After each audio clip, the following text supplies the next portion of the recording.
İnsan dünya ve dünyada olanlara ümidvar olmamalıdır. İnsan ümidli olmalıdır fəqət Allah'a. Sən bilsən ki, ya, sən söykəndiyin yer odur. Allaha deyib bu cürünə belini bağlaya bilsin ki, o deyib ki, narahat olma. Allah deyib, mən varam. Bütün övliyalar, peyğəmbərlər, imamlar, şəhidlər, alimlər şəfaət edəcək. Yerdə qalanlar deyəcək, heç nə, evimiz yıxıldı. Allah deyəcək, mənim növbəmdir. İmanın neçənci dərəcəsində olursan ol, ümid elə yenən ancaq Allahın rəhmətinə. O bir söz ki var ha, deyir ki, gəlir biri deyir, dəvəni bağlayım, təvəkkül edeyim, yoxsa təvəkkül edeyim. Peyğəmbər deyir, elə bağla təvəkküllə. Əgər günah eləyəndən sonra narahat oldunsa, ilk ümid var. Narahat olmadın, qorx. Vəziyyət yaxşı deyil. Necə ki, məyusluq insanın günahına görə olur, ümid də insan öz əməllərinə görə, öz əməllərinə ümidvar olmasın. Allah o Allahdır ki, xırda bildiyin bir şey böyüdər, böyük bildiyin şey kiçildər. Bəzi vaxtlar sən deyirsən, ya burada nə var, ya burada nə var, yoxsa burada nələr var? Bəziləri belə bir fikir irəli sürürlər ki, Allah o qədər bağışlayandır, hətta cəhənnəmdən də insanları oradan çıxardacaq, əbədi olmayacaq. Allah Taala vəd veribsə, mükafat verəcəm, 100% əməl eləyəcəm. Çünki alicənablığın şərtidir ki, əməl eləyəcəm.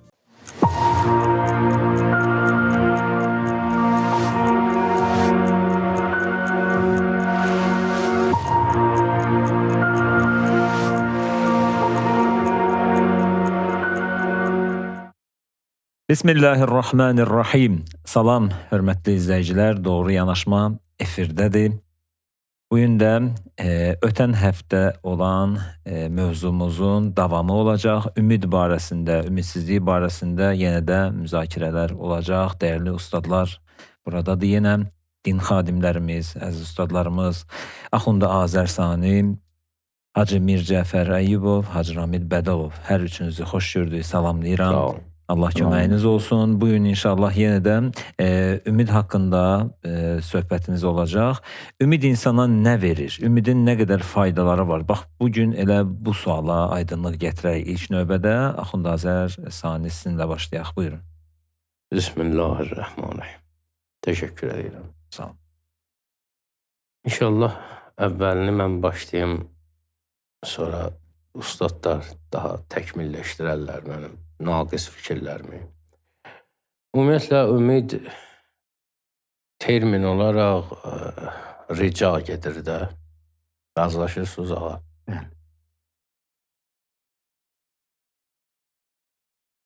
Fikir verərsənsə dinimiz. Amma o ricanı biraz izah eləyəcək. Azərbaycanda rica biraz fərqlidir. Xahiş eləmək kimi, bəli. Yəni, dedim də termin olaraq. Bax, qiblə özü bir pənah aparılan yer mənasındadır. Allahın adlarından ilah, pənah aparılan bir şey. Ümumiyyətlə, bəndəçilik var ha, əbd olmaq. Bəndəçilik, əbd olmaq, yəni insan başa düşməlidir ki, mən deyilən bir şey yoxdur. Mənə aid olan bir şey yoxdur. Nə varsa Allahındır. Nəyim varsa onundur. Nəyim varsa o verib. İnna lillahi və inna ileyhi raciun. Bu ayə yerində. Bəli. Hər şeyi o verib mənə. Alsa nə xoş, versə nə xoş.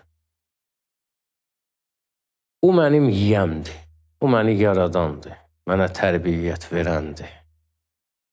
Belə olduqda bu bəndəçiliyin isə necə qibləni boş-boşuna demədim ha, ümid pənah aparılan yer. Bu bəndəçilik var ha. Bəndəçilik, insan o bəndəçiliyi başa düşəndə bilir ki, Allahdan başqasına ümid bağlamaq olmaz. Allah rəhmət etsin, Füzuli deyir ki, dünyaya ümid tutmaq olmaz. Leyli Məcnun'da deyir o. Deyir, dünyaya ümid tutmaq olmaz. Hər giz ölümü unutmaq olmaz. Xoş xanəyi eyşidir bu aləm, dərda ki, deyil əsası möhkəm. Yəni, insan dünya və dünyada olanlara ümidvar olmamalıdır. İnsan ümidli olmalıdır fəqət Allaha. Necə ki, bundan əvvəlki söhbətlərimizdə dedik ki, insan bütün dünyadan da dünyada olanlardan, dünya və mafihadan məyus olub fəqət ümidini Allaha bağlamalıdır. Allahdan məyus olmamalıdır. Bizdə çox vaxt tərsinə olur da, o cümlədən də bir şey düşdü yadıma, onu deyim. Bax, məsələn, bir usuliddin var, bir furuiddin var. Biri nəzəriyyədir, biri əməliyyədir, biri teoriyadır, biri praktikadır. Fikir vermişsiniz, bu cəmaat arasında belə bir şey var. Əslində necə olmalıdır? Əslində belə olmalıdır ki, sən usulda nə qədər sual verirsən, ver, usuliddində. Bəlkə Allah bir deyil, bəlkə heç Allah yoxdur, bəlkə ədalətli deyil, bəlkə peyğəmbərlər səhvdir, bəlkə axirət yoxdur, filan. Bu sualları nə qədər verirsən ver, ta ki həqiqətinə, yəqininə çatana qədər. Elə ki yəqininə çatdın, artıq sən bunu ağa qəbul eləmisənsə, ağa deyir sürdərəyə, sürdərəyə. Bunu misal kimi də çəkmişdi ya, həkimi axtar, tap, axır birini tapdın, təhvil verməlisən də özünə ki, səni sağaltsın. Amma fiqhi məsələlərdə sual verməzlər də, niyə 17 rikət, bəlkə 18 rikət, bəlkə yuvarlaqlaşdıraq, 20 eləyək, 15 eləyək və s. və s. Fikir verirsinizsə, cəmiyyətdə həmişə sualları buna verirlər, bu suallara normal baxılır. Elə ki, usulü bir sual verir, tutalım Allahın ədalətindən, qarşı tərəf deyir ki, əstəğfirullah da ağzın əylər, o nə sualdır, Allaha şək getirirsən, filan, filan, bu cür təbliğ olunur. Çox şey bizdə, əksinə də bir dəfə söhbət eləmişdi ya, o inanmalı şeyə inanmırıq. O şey ki, inanılmamalıdır, ona inanırıq. Bu da belədir. Biz Allah kimi bir varlığı, hər bir şeyin yaradıcısını və hər bir neymətin xəzinələri onun yanındadır. Özü də deyir, xəzinələri. Biz o boyda varlığa ümid bəsləməyib, problemlərimizdə ümid bəsləyirik. Xırda-xırda şeylər, müqayisədə xırda-xırda. Ola bilər bu dünyada kimsə nəsə ola bilsin. Və o cümlədən də həmçinin necə ki, məyusluq insanın günahına görə olur, ümid də insan öz əməllərinə görə, öz əməllərinə ümidvar olmasın. Həmişə böyük-böyük kişilər deyirlər ki, əgər Allah bizi ilə, ədaləti ilə davransa, batdıq. Amilna bi fədlikə və lə tuamilna bi adlikə. Ədalətinlə davranmalıyıq. Ədalətlə davransa, biz heç nə gətirə bilmişik əlimizdə, nə cavab verə bilmişik. Salman Farsi üçün Həzrəti Peyğəmbər deyir ki, imanın 10 dərəcəsi varsa, 10-uncu da Salman Farsidir. Deyilib-deyilməyib bu kişinin haqqında. Amma Əli əleyhissalam onun kəfəninə nə yazır? Deyir, əli boş olsun, əli boş olsun. Allah deyir, mən kəramətli kişinin qapısına gəlmişəm. Yəni, imanın neçənci dərəcəsində olursan ol, ümid elə yenən ancaq nəyə? Allahın rəhmətinə, kərəminə. Amma bu, o arxayınçılığa gətirib çıxartmışsın. Hər bir söhbətin bir afəti var da, bir başqa tərəfi var da, yozulası, değişiləsi. Bu da elə. Yaxşı, mənim ümidim Allah'dır. İnşallah Allah rəhməti var, Allahın rəhməti böyüdür. Allah kərimdir. Bizim bir dostlarımızdan biri var idi, namaz qılmırdı. Onun ağsaqqalı ona sual verir ki, ay bala, namaz niyə qılmırsan? Qeytir ki, valla dayı, əgər bilsən ki, Allah nə boyda rəhimlidir, sən də qılmazsan da. Yəni, keçər, təsəvvür elə gələn, bu artıq Allahın rəhmətindən sui istifadə eləməkdir. Sən cəhəti göstər. Allah deyir, sən nə qədər cəhəti göstərsən, yenə ödəyə bilməyəcəksən haqqı. Amma biz qiyməti sənin cəhdüvə veririk. Sən nə qədər səy elədin. İnsanın qədəri, qiyməti onun səyi qədərdir. Nə qədər səy göstərirsən, Allah o qədər qiymət verir sənə. Sən də 10 manat vermisən, mən də 10 manat vermişəm.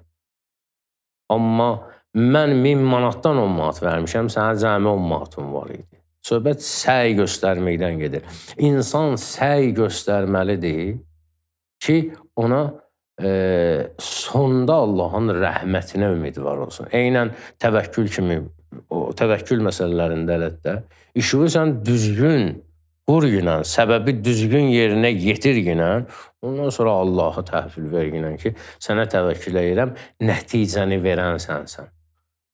Biz Allahın rəhmətinə ümid bəsləməliyik. Allaha ümidvar olmalıyıq. Amma öz nəfsimizə yox, öz nəfsimizin cılovunu əlimizdən buraxmamalıyıq. Nəfsi daim cılovda saxlamalısan ki, balaca bir göz qırpımı qədər öz başına buraxsın, bir də alib görəcəksən ki, eynən maşın sürənlər bunu yaxşı bilir də, hadisə bir anın içərisində olur, bir saniyənin içərisində olur. Balaca boşluq buraxdın, böyük bir fəlakətə, həlakətə getirib çıxarta bilər. Ona görə eynən nəfs ondan da ağırdır, ondan da çətindir.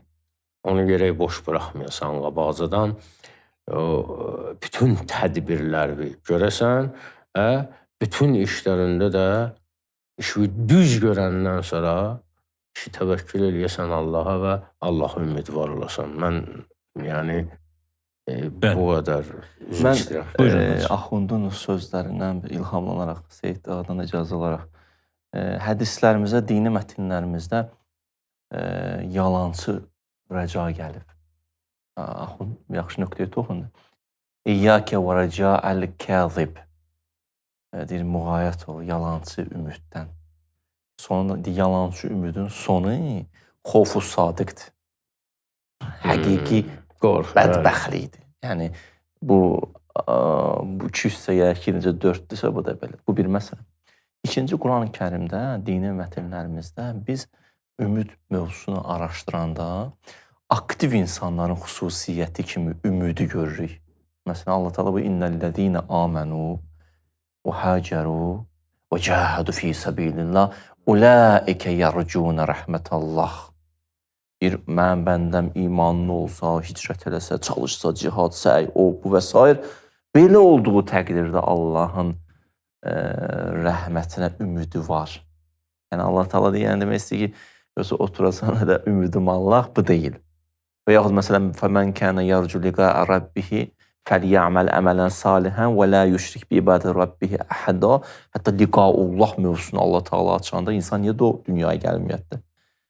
İnsan dünyaya gəlib ki, xəlifətullah olsun.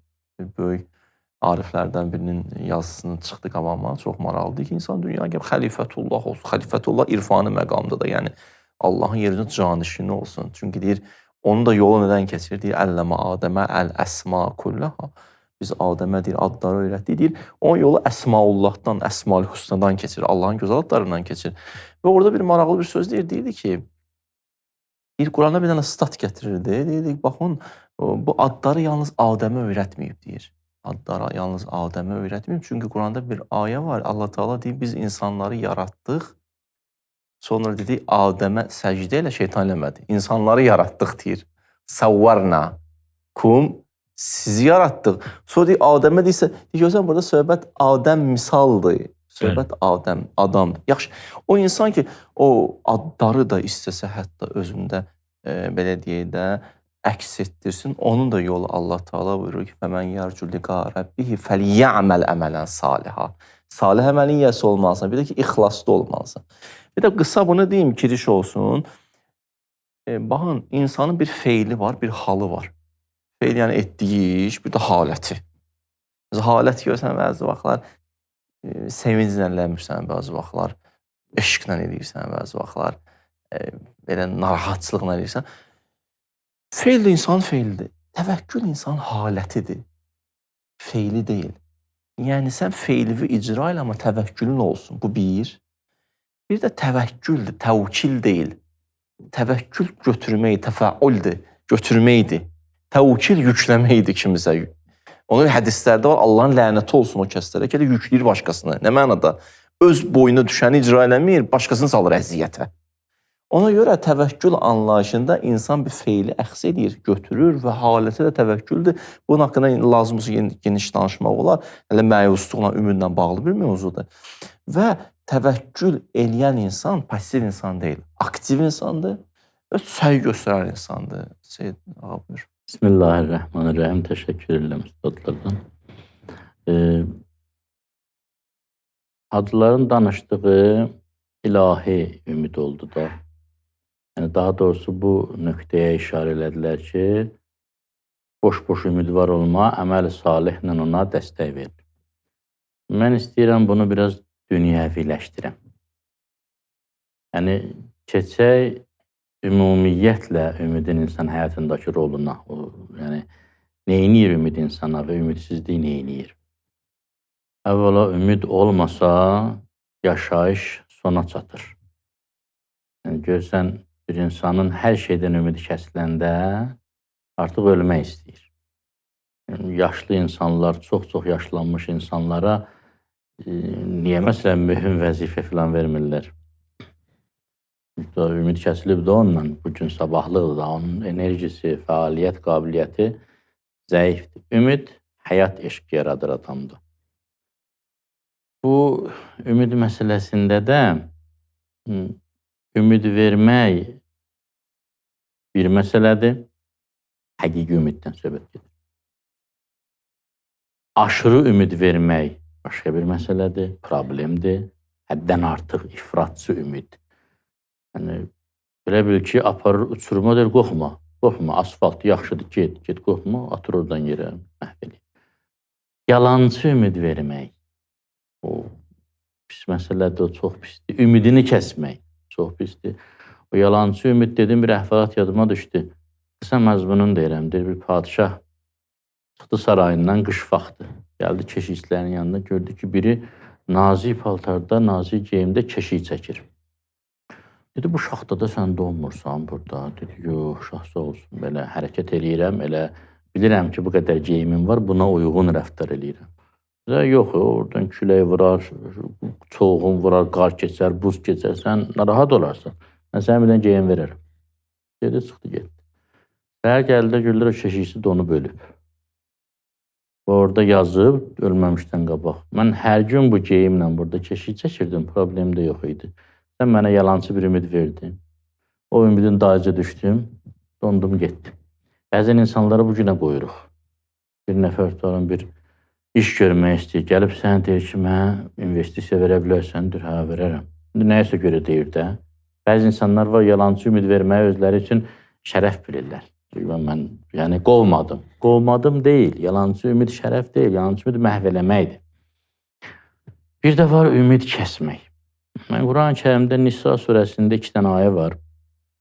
Onu götürdüm, 27-28 Nisa surəsi. Buyurur, Allah yuridu ən yətubə aleykum. Və Allah istəyir ki, sizə doğru qayıtsın. Sizə tərəf qayıtsın. Amma və yuridüllezine yettəbi'unə şəhəvati ən təmilu meylən azima. Şəhvətlərin dayıca düşənlər isə istəyir siz belə çox böyük bir azğınlığa meyillənəsiz, uzaqlaşasınız. Pisliyə meyilli olasınız. Meyilli olasınız, əyləsiz.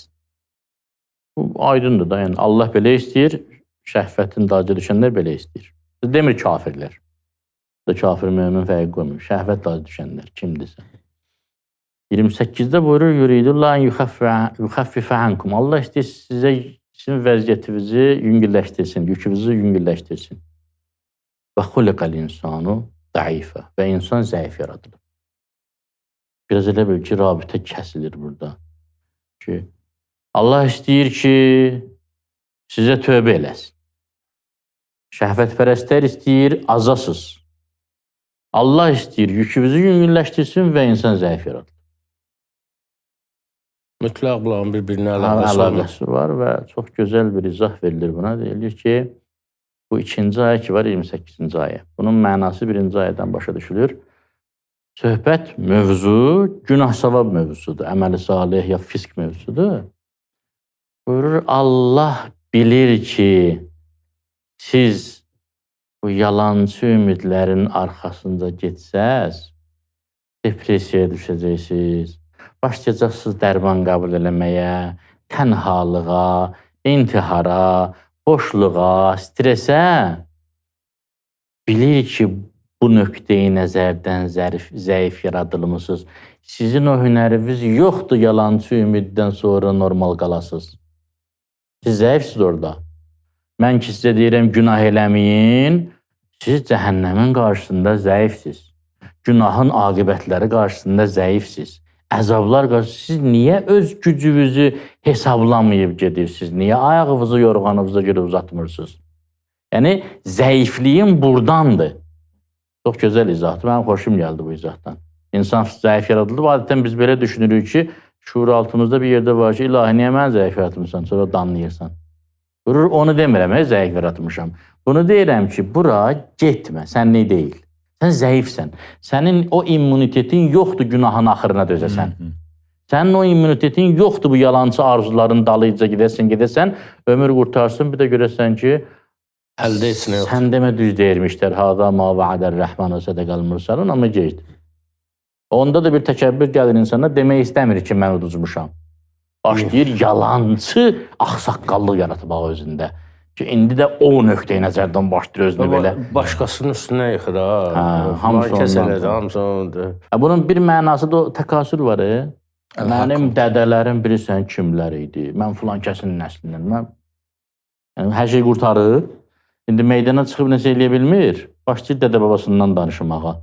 Nizami deyir ki, girən pedər to budə fazil, fəzli pedər tora cihaz. Atın yaxşı kişi olub, başa düşdüm, sənə nə var? Yəni, olub gedib. İndi övladları ilə də fəxr edən var da. Övladın müvəffəqiyyəti ilə fəxr edən. Bu fəxr normaldır, adam fəxr eləyər də, Oqtay müəllim. Amma yəni Müzəffər ağanın dediyi başqa bir şeydir. Yəni də. Yəni enerji qurtarır, başlayır boş-boş şeylərə.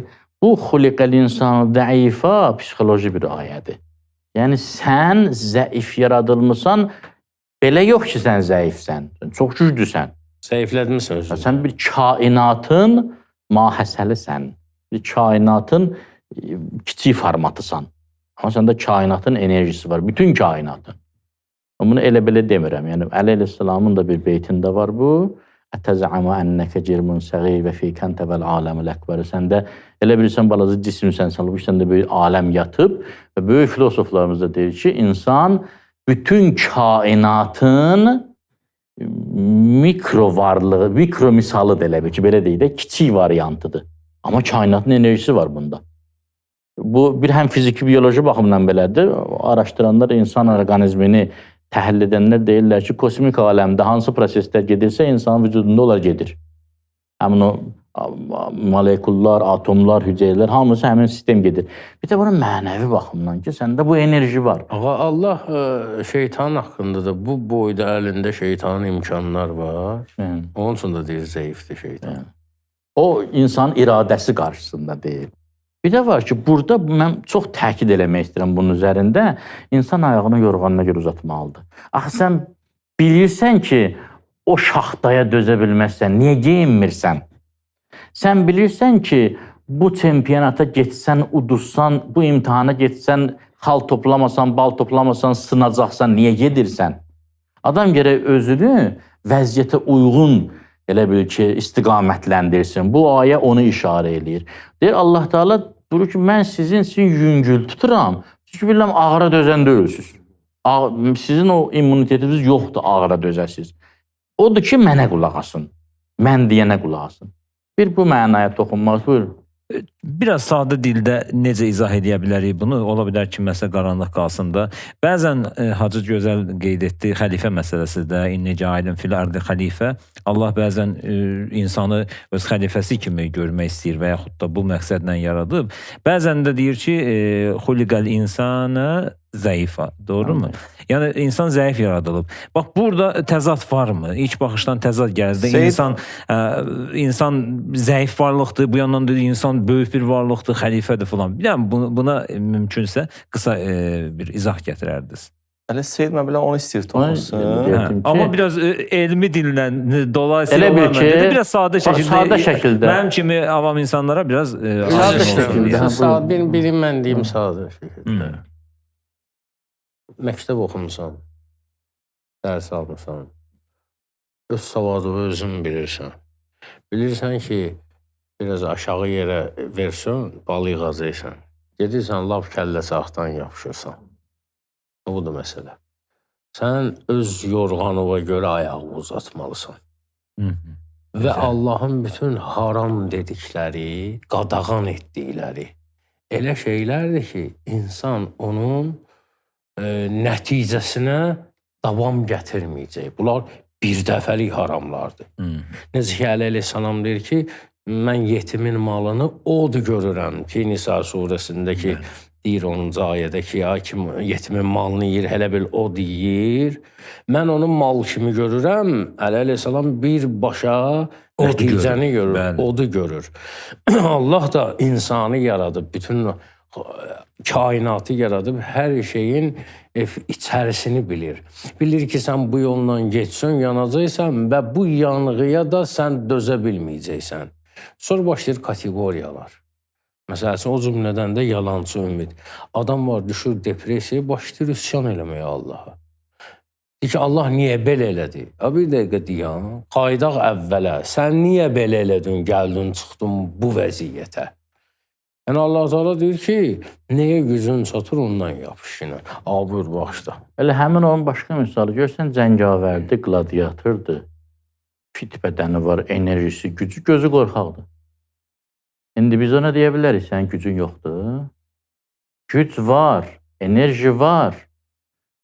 Şeytan nəsə eləyir orada ona və o qorxaqdır. Allah da buyurur ki, enerji vermişəm sənə.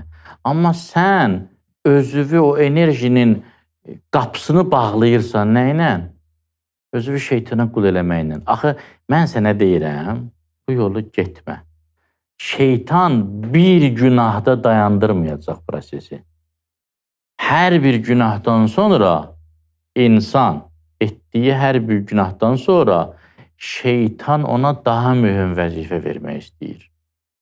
Və hətta alimlər, əxlaq alimləri buyururlar, bir insan tərbiyə edilsə, hər hansı bir cəmiyyətdə olur olsun, o cəmiyyət üçün o tərbiyə olunmuş insandan daha çox faydalı heç nə yoxdur.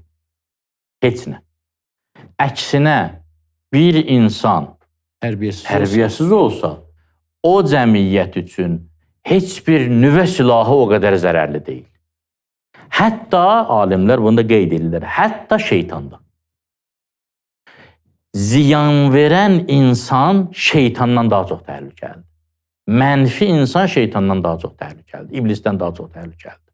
Çünki iblisin insan qədər potensialı yoxdur. İblisin insan qədər yaradıcılığı yoxdur. İnsana hakim ola bilmir. Amma insan insana hakim ola bilir də. O öz yerində. Ümumiyyətlə, insan qədər iblisin universallığı yoxdur. Yaradıcılığı, xəllaqiyyəti yoxdur.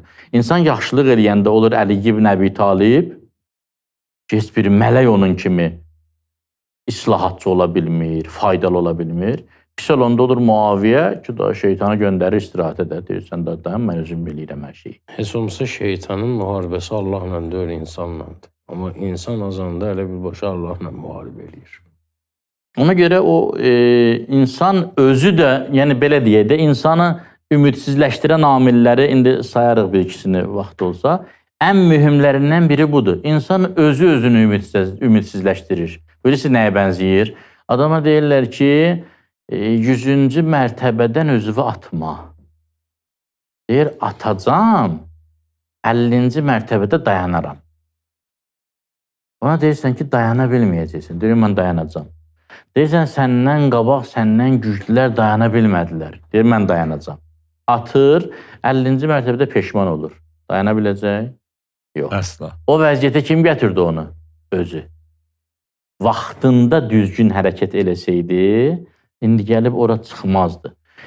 Tövbə yolu bağlıdır, xeyr, bağlı deyil. İnsanın özündə bir dənə sistem var və şeytan da o sistemdən tutur, insanın şah damarını tutur, başlayır öz tərəfinə cilovlayıb, çəkir öz tərəfinə. O da budur ki, insan, xüliqəl insanı dəifa, insan ki, günahları çox elədi, başlayır ümidsizləşməyə.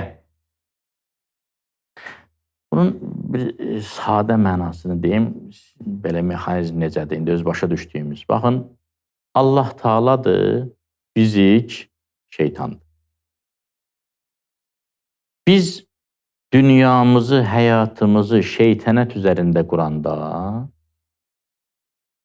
biz yavaş-yavaş adət edirik, vərdiş edirik, öyrəşirik şeytani ləzzətlərlə yaşamağa. Ruhumuz ona öyrəşir. Onunla qidalanır. Məntiqdə var, fəsli müqəvvim olur bəzi insanlar üçün günahkarlıq. Yəni, o günah olmasa, bu yoxdur. Parası yoxdur, özü də yoxdur da. İndi bu etapdan çıxmalıdır, getməlidir Allaha tərəf. Çıxan kimi Allaha tərəf keçə bilmir ki, bir boşluq yaranır da, keçid dövrü yaranır. Oradan o cəzbə gələnə qədər bu gərək mübarizə aparsın axı. Allah Teala bu başdan deyir ki, eləmə də, sən orada özü bitirəcəksin. Əli İslamın kəlamı bunu çox gözəl izah edir. Buyurur ki, günah eləməmək, tövbə eləməkdən çox asandır. Bizdə az da yox ha, çox asandır. Günah etməmək, biz deyirik ki, eləyim, tövbə eləyərəm də. Eləyim, fəqət dallə dəlalən bəidə, uzaq azğınlıq olandan sonra gəlin də enerji tap, qayıt. Çünki bir müddətdən sonra günah insanın vücuduna çevrilir də. Məsələn, Nuhun balası haqqında Allahın deyəcəyi söz budur da, İnnaha əməlun qeyru salih.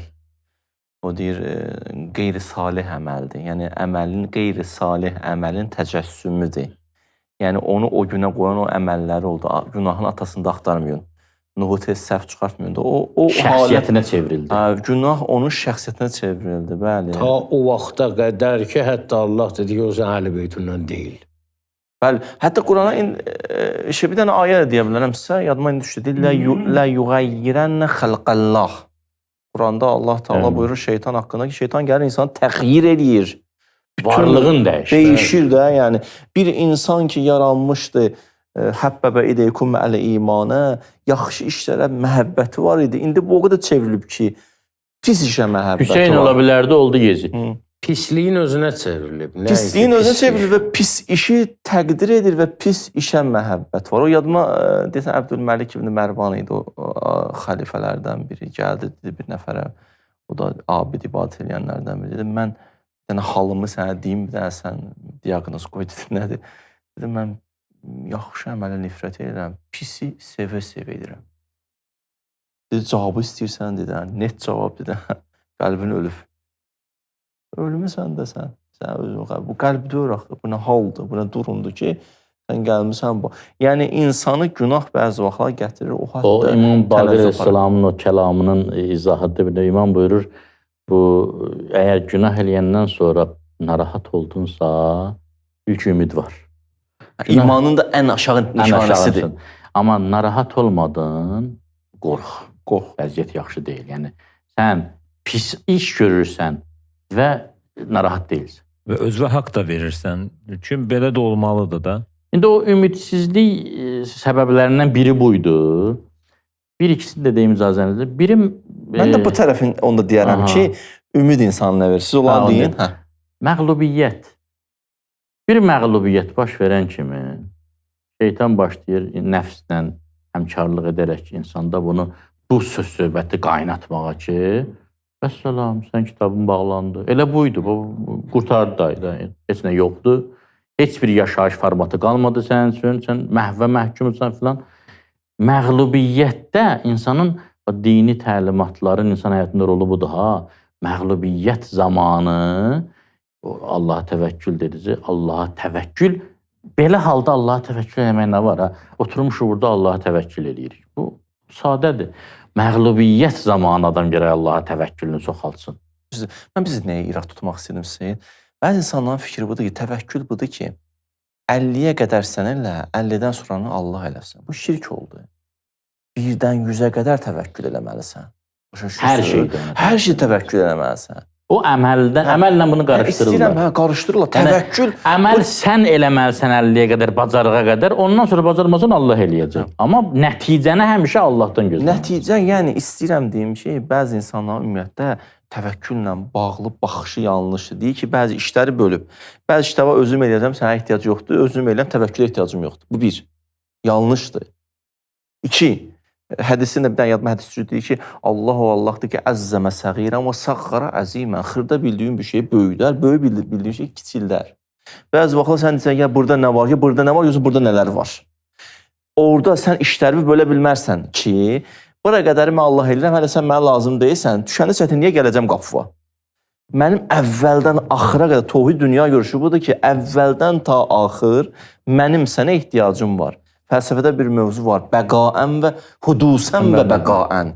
Mən hudusən, işin əvvəlində sənə möhtacam, bəqasında da sənə möhtacam. Ona görə ayə təslim təfsirdən çıxarış edən deyir ki, yəsəluhu mən fis-səmavati və mən fil-ərd. Göydə, yerdə hər nə varsa, yəsəlu indi muzari feildə hər an istəyir, daim saildir. Bizim vücudumuz daim saildir. O da kullə yevmin huvə fi şən. O da daim. Əhsən, o da daim verir. O da mən həmişə ona möhtacam. Bir, bu istəyirəm yanlış zehniyyətdir. Bir də ki, baxın, bu yaxşı dediyim məsələ var ha. İlahi, bura qədər mən eləyəcəm, yəni bura qədər bir sənsiz gələcəm, buradan sonra tut apar məni. Yox, qardaşım, bacım, bura qədər də ondan gələcəksən, buradan sonra da o aparacaq. Bu da iki. Bəs təvəkkül tohidi dünya görüşündə, təvəkkül insana nə verir? Seyid Ağa qəşəngidir. Gəlmirsən, dayanmısan, dalana dirənmirsən, təvəkkül edən insan, qərb psixologiyasında özgüvən isə daha çox dayanılır. İslam nə deyir? Allaha güvən. Özgüvən də bəzi vaxtlar bir həddə qədərdir. Mən hələ özgüvən yalandan nəyə güvən? Başa düşürsən? Özümü aldada bilmərəm ki. Amma ona güvənəndə, lillahi cunudus semavati vel ərdə güvənəndə, bütün yerin, göyün qoşunu onundur. Və huve ala kulli şeyin qadir, hər şeyə qadirdir. Mən ona güvənəndə işimi də icra edirəm və ona da belim bağlamışam və ona da arxayınam. Yəni, təvəkküldə bu çox mühümdür. Ki, təvəkkül haldır.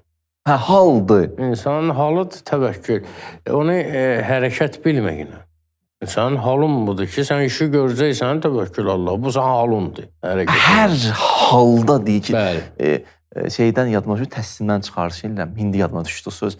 Deyir ki, o bir söz ki var ha, deyir ki, gəlir biri deyir, dəvəni bağlayım, təvəkkül edeyim. Yoxsa təvəkkül edeyim. Peyğəmbər deyir, elə bağla təvəkküllə. Orada təslim təfsir müəllifi izah verir, deyir, o deməkdir, bağlayanda təvəkkül eləmə, bağlayıb qutarandan sonra gedirsən, sonra təvəkkül edərsən. Elə o bağlayanda da təvəkkül elə, gedəndə də təvəkkül elə. Birdən 100-ə qədər təvəkkül eləməlisən. Mən istəyirəm bunu deyim. Bihəvlillahi və quvvəti əqumu və əqudu və ərkəv və əscudu və əqrəv. Hamısı ona gedir. Hamısı ona gedir. Bağışlayın. Gözəl. Buyur. Yox, sizdədir söz.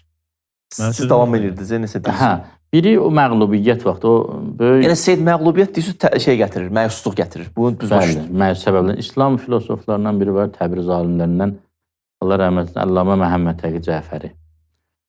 Onun bir qəşəng sözü var, deyir, mən Nəhsül Bəlağəni təhlil elədim, birisi də böyük bir şərh yazıb Nəhsül Bəlağəni, deyir, mən təhlildən bu nəticə çıxartdım ki, Əli əleyhissalam ki, xəlifə idi, əgər əhali yığışıb desəydi ki, artıq sən xəlifə deyilsən, nəinki zərrə qədər məyus olmayacaqdı, ilk sözü bu olacaqdı. Oğlum Həsən, o beli gəti gedirəm bağa. Yəni, işimin formatı dəyişib, mən heç fərq yox. İbn-i Mülcəm vuranda nə dedik? Fustur var əbəl. Əmək şeydir də. Ümumiyyətlə, Əli əleyhissalamın təvəkkülü o qədər idi ki, buyururdu, bir xütbədə var bütün ərəblər və bir başqa xütbəni gördüm, ənnas ifadəsi işlədir. Bütün bəşəriyyət üstümə gəlsə, həyəcanlanmaram. Həyəcanlanmaram. Orada bu təvəkkül və burada da insan haqlarına qoyduğu ehtiramdakı təvəkkülə bax ki, nifrət filan keçmir bunun həyatına. Deyir ki, İbn-i Mülcəm mən ölənə qədər həyəcanlanmamalıdır. Mən ölənə qədər İbn-i Mülcəm həyəcanlanmamalıdır, qatilim. Qorxu keçirsin, aclıq keçir, olmaz. Qalsam özüm bilərəm, neyniyəcəyəm. Özdə bir üzr istəyəm, o sözün qüvvəti, bir nəfər gəlir, İmam Muhammed Baqir əleyhissalama deyir ki, mən sizi sevənlərdənəm. Sözə bax, deyir, mən sizi sevənlərdənəm, sizləri də əhl-i beyt. İmam ona bir dənə ölçü verir. Deyir ki, əgər sənin bu sevgiyə görə bütün insanlar səni söysələr, təhqir eləsələr, üstüvə qalxsalar, zərrə qədər mütəəssir olsun, bizi sevmirsən. Və yaxud da əksinə, bütün insanlar sənin bu sevgiyə görə sənə başlasılar təriflər deməyə, zərrə qədər fəxr eləsin, yenə də bizi sevmirsən. Yarımçıqda təvəkkül də yarımçıqdır. Yəni ki, bir insan bir işi düzgün görüb, əsas düzgün görəsən, Allaha təvəkkül eləyəsən. Ondan sonra yerdə qalan nə deyir, nə inir, nə inəmir, o sən deyən insanlar yadisələr ki, ya, sən xəlifə deyilsən, heç bir fərqi yoxdur. Ya xəlifə olum, ya bel-belliyin, fərqi yoxdur. Heç mənim. bir fərqi yoxdur məncə. O Yərcunə ayəsini oxuduza bayaq ki, la yərcun, ya yərcun, Allaha ümid bəsdirlər. Əslində bizim bir çox hallarda yaxşılıq etməməyimizin ya səxavətdə travma almağımızın da səbəbi ümidin düzgün ünvanlı olmamasıdır. Mən Allah ilə alver eləyirəmsə və filan kəsə yaxşılıq eləyirəmsə, 15 ildir yaxşılıq eləyirəm, o mənə daim pislik eləyir. Mənim ümidim Allaha idisə, niyə narahatam? Allah ki, mənə pislik eləmir. Əgər Allaha deyilsə, o yaxşılığı bir divara geçsin, heç nə yoxdur orada. O məsələ, İslam Peyğəmbəri sallallahu aleyhi və aleyhi vəfatından sonra, ya şəhadətindən sonra, hadisələr zamanı biri gəldi, o Peyğəmbər sallallahu verdiyi pulla azad eləmişdi onu, o qulu. Ya Bilal idi, ya başqası idi. Bilala deyir. Amma öz adına çıxartdı ki, bəs sən niyə mənim tərəfimi saxlamırsan, sən axı mən azad eləmişəm. O da dedi ki, Allaha görə azad eləmişsənsə, o Allah, o da sən özünüz bilərsiniz. Mənə görə azad eləmişsənsə, nə minnət qoysun, dəyəri yoxdur ki. Yox, mən səndən xahiş eləməmişdim. Dəyəri yoxdur ki, onun nə mənası var, yəni nə savab oldu bu. O söhbət var ki, biz Allah deyir, çox adamlar tanıyıram da, məsələn, çox belə zəngin insanlardır, yaxınlar deyir ki, bu da heç kəs kömək eləmir ki. Balam, niyə? Deyir, 5-6 nəfərə kömək eləyirdi, illərlə kömək elədi, bunu aldatdılar. Daha deyir, heç kəsi kömək eləməyəcək. Əsən. Heç nə. Bunun həyatı getdi. Məhv oldu bu. Allah yanında o deyir, əllədinə dəllə əmaluhum və hum yəhsəbunənnəhum yuhsinunə sun'a. Deyir ki, ən ziyankar adamlar o adamlardır ki, əməlləri batil olub, bunlar elə dilxoşdular ki, yaxşıdır, bizim yaxşı işlər görürük. Nə yaxşı iş görürsən? Sən Allah ilə müqavilə bağlayıb iş görürsənsə, Allaha görə eləyirsənsə, sən sevinməlisən ki, o səni tanımasın. Necə ki, sənin Mövlan əleyhissalam Kufənin o qaranlıq gecələrində ki, yəni küçədəki qəndillər idi, şam kimi yanırdı, orada da göz-gözü görmürdü. Üstəlik əleyhissalam gözünə qədər üzündə bağlayırdı, qapını döyürdü, zəmbil dolu yeməyə qoyurdu, çıxır gedirdi. Həzrəti Əli zərbətdənəndən sonra ki, gördülər yeməyə gəlmir, bildilər bu kişiymiş. Niyə? Çünki əgər o bilsə, Həzrəti Əlinin alveri pozular, eşqi pozular. Niyə?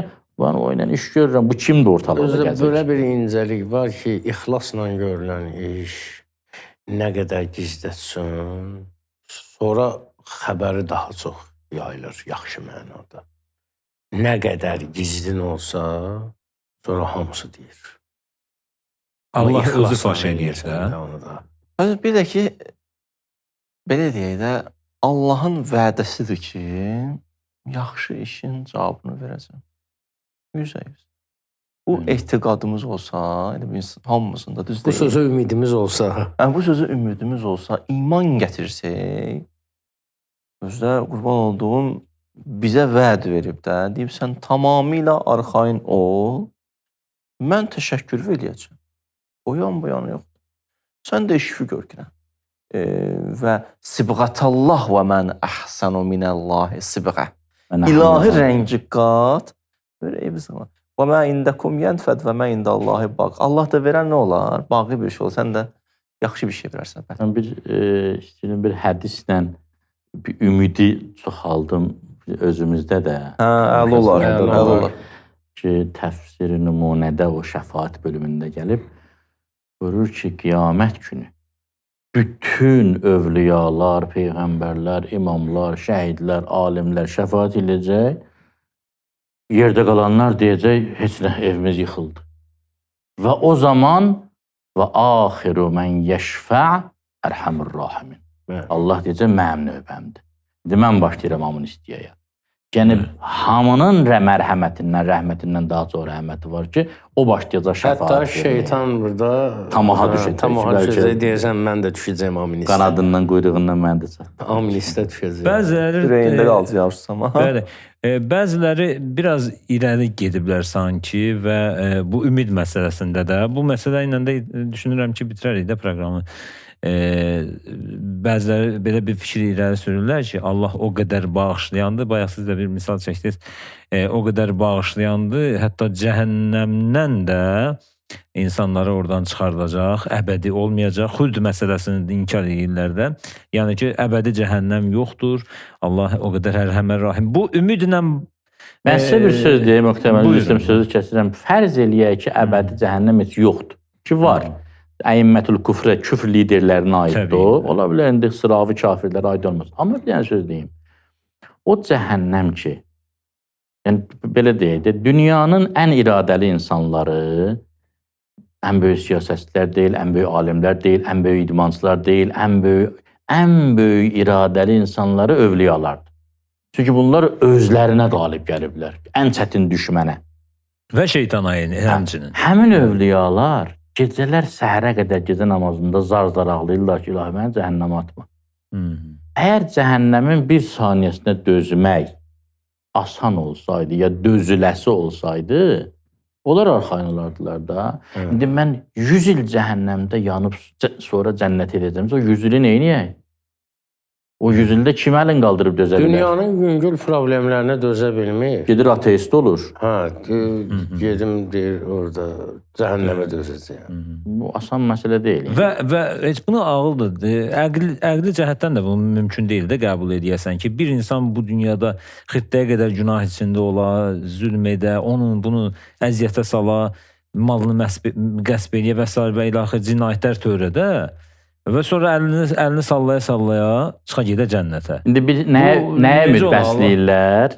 Filosofların, ariflərin ümidi bunadır ki, Allah Teala vəd veribsə, mükafat verəcəm, 100% əməl eləyəcək. Çünki alicənablığın şərtidir ki, əməl eləyəcəm. Vəid veribsə, yandıracam və sabah yandırmasa, heç deməz pis iş gördüm. Yəni, cəzadan qaçan vədinə xilaf çıxmış olmur. Biz Allah Teala'nın bir növ əstəğfirullah boynuna qoyuruq ki, öhdəsindən qoyuruq ki, inşallah əbədi yandırmazsan da. İnşallah həll olar. Bir də ümidin insan həyatında bir iki dənə də xeyrin faydasını deyim. Bəli. Bilməm neçə dəqiqəmiz qalıb.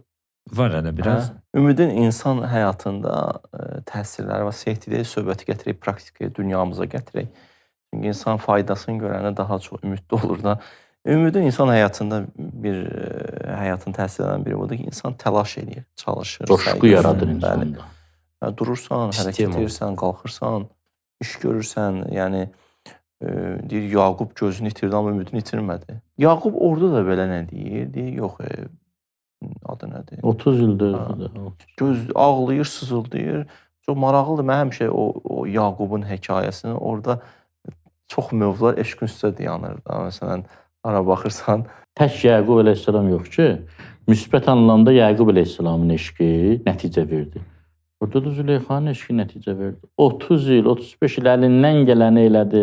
Ona mənfi çata bilmədi. Mənfi eşqdir. Amma eşqində sadiq olduğu üçün. Mən Seydağa nədən qorxuram bu sözdən? Bu fikrin dəfələrlə nə eşitmişəm.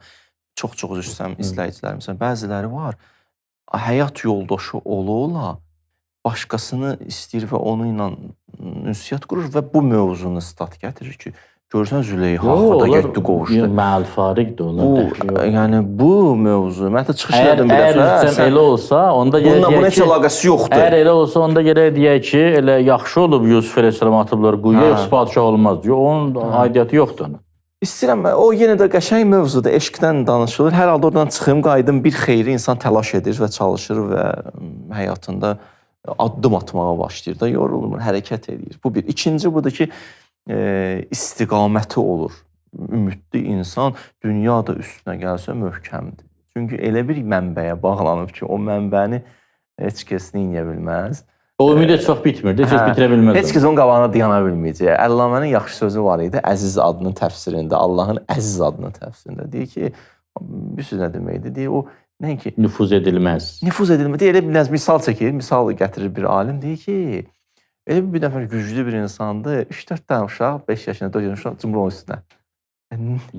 Tərpənsə yıxılarlar. Vurmaq lazımdır. Deyir, ərəblərdə bel batmayan yerə deyirlər Ərdun əzaz. Ərdun əsas. Nüfuz edilməz torpaqdır da, yəni batmır. Əhsən. İndi sən bilsən ki, ya, sən söykəndiyin yer odur. Ümidin o olandan O da həmişə səni sevəcək. O da hə, məni sevəcək. Qoymayacaq. Özü də vədə verir ki, narahat olma, kişi get qabağa. O Əllamənin yaxşı sözü vardı. Gəldi bir nəhər dedi ki, bir iş qurmaq istəyirəm də. Dedi ki, bir dənə sənə bir misal çəkdi orada. Dedi ki, sənə bir nəfər 1000 manatın var misal üçün da. Hə, yox, mənə dedi, bir nəfər gəldi Əllaməyə dedi ki, mən gedirəm həccə ziyarətinə tövsiyə eləyərdin də. O bir dənə ayə dedi orada fəskurun əskurkum ayəsində də heç vaxt yadından çıxartma da. Allah xatırla, o sən xatırlayacaq. O bir dənə misal çəkdi. Dedi, nəzərə al 1000 manat pulun var, iş qurmaq, sən xırda işdə. Hə? Bir nəfər də milyarderdir. Gəldi ki, narahat olma, batsa mənlidir. Neyini yersən? Deyir, rahat işimi quraram da. Allaha deyib bu cürünə belvi bağlaya bilsin ki, o deyib ki, narahat olma. Demirəm, çol-çolanı iş gör, bunun səbəbətləri, bunu biz danışan Yox, adamlar hani işi düz gör, sonra narahat olma da. İşi düz gör, narahat olma. Düz insan ol, narahat olma. Bu qədər imanlı olsa, Allah deyir, mən varam. Adam heç nəyə yıxılmaz ki. Bismillah getdim də. İstiqamət verir insana. Üçüncü insana başa salır ki, ümid çətinliklərin əcəli var. Bitəcək. Fə innə məl usri yusra. Arxayın ol kişi. Bu da qutaracaq. Dördüncü nə deyim, inşallah qutarım. Psixoloji aramlıq verir insan. İnsan ümidli olanda mənən də, ruhən də aram olmağa başlayır və rahat hərəkət edir. Qısa dedim, çünki burada bəzi şeylər yazmışdım mən, qaldı. Əziz ustadlar, hər üçünüzə təşəkkür edirəm. Möhtəşəm bir müzakirə idi. Allah razı olsun. Çox vacib bir məsələ idi. Artıq 3-cü bir həftə idi də bu ümid barəsində, ümidsizlik, məyusluq barəsində söhbət etdiniz. Allah sizi qorusun. Mən qeyd etmək istəyirəm ki, bizim izləyicilərin nəzərinə çatdıraq. Əyyam-ı Fatimiyyə gəlir, xanım Zəhra günləri gəlir qarşıda. Bizim fasiləmiz olacaq, təqribən 20 gün ya 3 həftə falan. Bu əyyam günləri ilə bağlı fasiləmiz olacaq. İnşallah ondan sonra yenə də sizin görüşünüzə gələcək. Ustadlar, Allah razı olsun. Allah köməyiniz olsun. Bir daha təşəkkür edirəm sizə və sizə də təşəkkür edirik. Proqramı izləyin, paylaşın dostlarınızla, onlar da izləsinlər. Allaha əmanət olun, sağ olun.